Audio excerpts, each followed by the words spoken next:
In this lecture, we're going to talk about setting price. Let's start by looking how your book has these chapters set up in terms of setting price. In chapter 13, they discuss the first three steps in setting price: identifying pricing objectives, estimating demand, determining cost.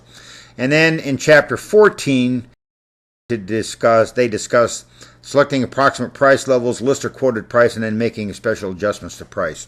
Now, this is a six-step approach that your book likes to use, and the idea behind this is to have some sort of structure over the pricing topics. Two things. One, no one sets price this way. These are not the steps that people go through to set price. And secondly, what I'm going to do is I'm going to structure this a little bit differently.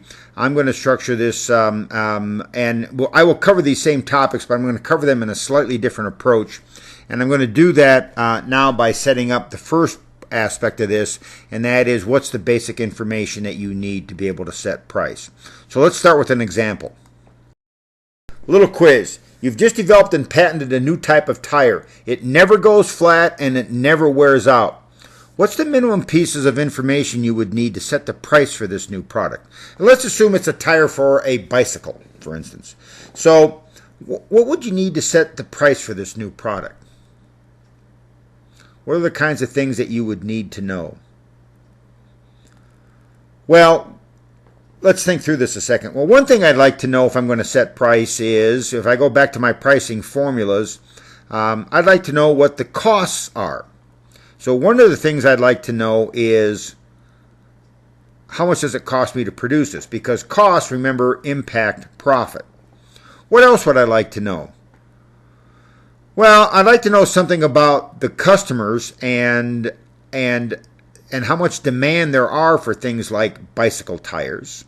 And so I'd like to know how often people buy them and how price sensitive they are towards bicycle tires. In other words, are people willing to pay more money for bicycle tires, or do they all try to buy the cheapest bicycle tire?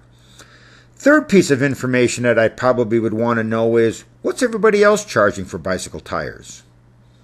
You know, maybe bicycle tires range in prices from $10 to $20. Those of you who ride bikes and spend a lot of time riding bikes know that price for bicycle tires can be rather wide-ranging, everything from $10 to $12 a tire to $120 a tire. So I need to know something about the competition's pricing. And then finally, I need one more piece of information, and that piece of information I need are the pricing objectives. That is, what's my goal in setting this price? Am I trying to make the most profit? Am I trying to recover my R&D costs early on? What exactly is my pricing objective?